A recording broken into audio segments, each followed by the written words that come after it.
name's Lisa French. I'm a hypnotherapist, also work part-time in an office in London usually. Welcome to my channel. If you're new, welcome back if you've been to my channel before. Today, slightly different video. I'm going to be telling you my top 5 hacks for crochet. I learned to crochet 4 years ago, and doing something creative occupies a part of our brain which can be really calming and relaxing. It really can help balance out any stress or anxiety that we might be experiencing.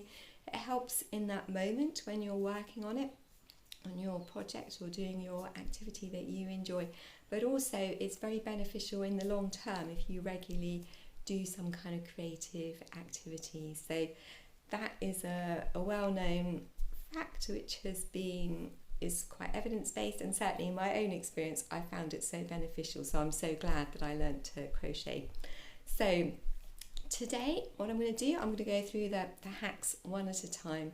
So my first one is about yarn storage. Anybody that gets into crochet or knitting, you'll find that quite quickly they'll become very interested in yarn, and most people that I know, pretty much everybody that I've met in the crochet world, finds themselves with a growing collection of yarn. And initially I got from IKEA one of those over the door storage, what you call it really, it's designed to put shoes in.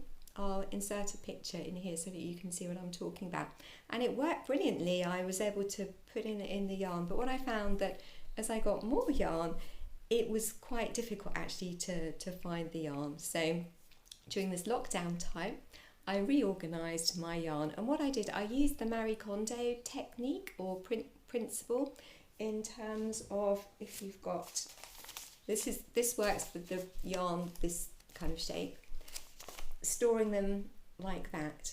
And what I did is I organised them, this is quite heavy, organised them in one of these IKEA baskets, which I've got a number of these baskets in some wardrobes, and it's so helpful. You can fit an awful lot of yarn into one of those. I do find it easier if I'm going to pick out some yarn to actually get it out of the wardrobe, as I have done today.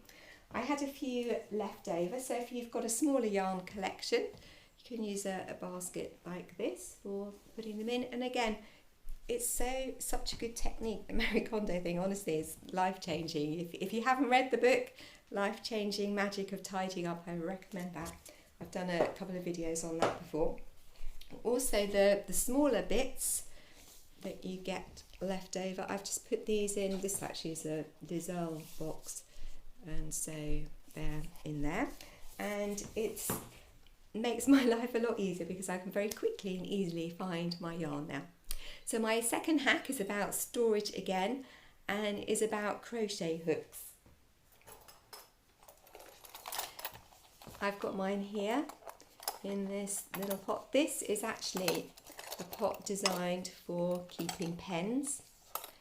I got this as part of a stationery subscription which I was part of for a while by Paper Gang, and that I find works really well. It's really sturdy. Initially I had one of these that I made in a workshop when I was fairly new. You can see I think I probably lost one of the stitches along the way because it goes a little bit narrower at the top, but I was very pleased with it at the time, and it worked when I just had a few crochet hooks. When I got a few more, it started to tilt over like that. So now I use it for putting in the ends when I'm working on something. So that's my second hack. My third hack is actually about, links more to my usual content of videos, relaxation. What I do is, if I have a hospital appointment or a GP appointment or a dentist appointment, make sure I've got my crochet in my bag. Sometimes we can find ourselves waiting in waiting rooms for perhaps longer than we expected, or even if you just got a couple of minutes, have a project with you that you can put down and pick up. Well, it's the wrong way around, isn't it? You can pick up and put down quite quickly and easily. And to have that with you and to be able to use that while you're waiting, I find that so helpful. I really do.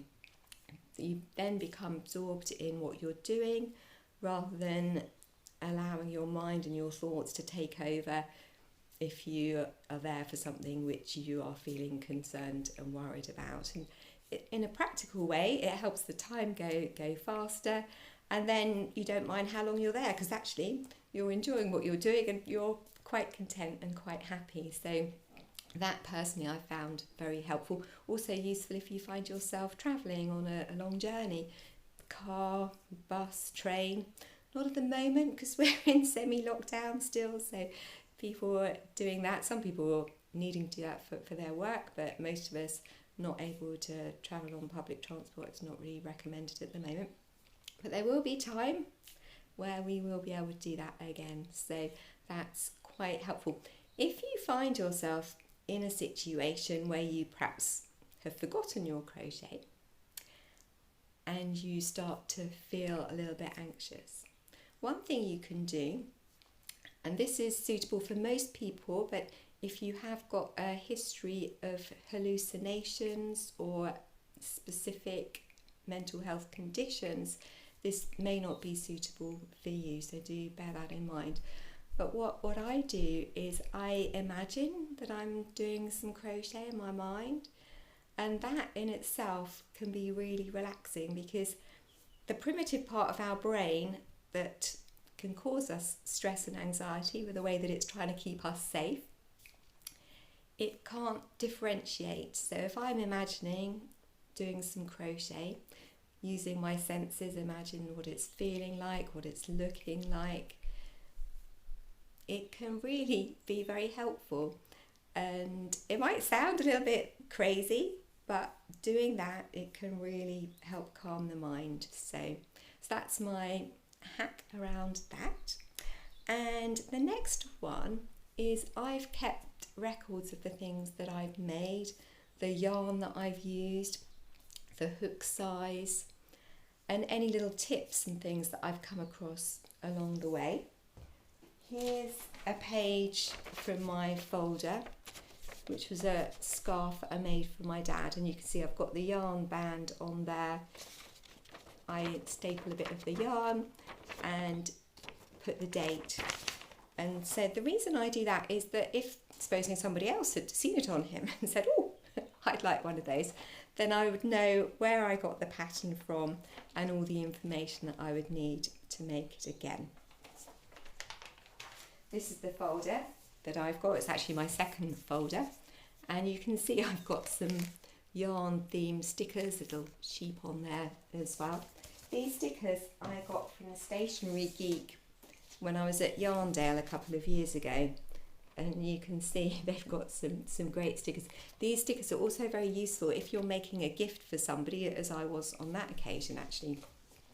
If you wrap it in tissue and you use some of these on the tissue, it looks amazing.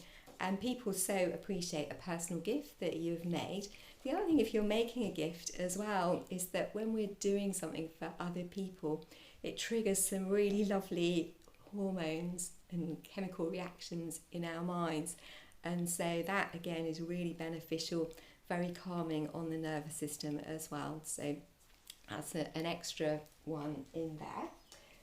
So the next hack that I'm going to talk about is when you're considering a new project, one of the things that I sometimes do is to make a mini version. And I do that for various reasons. One, if you're going to be using perhaps some more luxury yarn, you might want to have a little practice first in something like acrylic, just to get the hang of it all. And also, it helps if you're familiar with it. So I've got an example here that you might see kind of appearing there. So this is a poncho, and it's a mini version. It's from a YouTube video. It's something like the world's easiest poncho. And you can see here that I've made a mini version. I'll just take it off actually so that you can see. And I mean, it is a great pattern actually, I have to say, really easy. I haven't made the large version yet, but that's all there is to it. And so now when I start the larger version, I'll know that I'm familiar with the stitches, and I know that I enjoy doing it, and it's something that I'm capable of doing as well before I get into using perhaps the more luxurious yarn, or even before buying it as well. You just have a little go. So that's my next hack there. And I think that's the key things really that I've learned over the years. It's such a lovely thing. I've so enjoyed it. If you feel inspired to learn to crochet, I learned at a shop called Little Woolly, which actually has changed hands recently. That's in Bromley. But I think a lot of independent yarn shops do teach people different skills. There's YouTube, which there's so many channels and so much about crochet knitting on there. The main channel that I used when I was learning was Bella Coco. Brilliant videos in terms of learning the stitches, and something that I've often recommended to people when I've been crocheting on the bus or in waiting room. People do often comment and things, so that's nice. An added bonus, you get to have a bit of interaction with people, which again I'm sure we will get back to doing that at some point. So that was really useful. And also I got this little book actually, which is 101 Essential Crochet Tips, and I found that really useful as well. There's a lot of different channels, a lot of different podcasters out there. My favourite podcaster is Catherine from Crafternoon Treats. It was via her channel that I learnt about Yarndale, and have been on a couple of trips now to Yorkshire and got to know Catherine through that. And basically I would encourage you just to kind of search around really and see what's out there and explore and find something that suits you.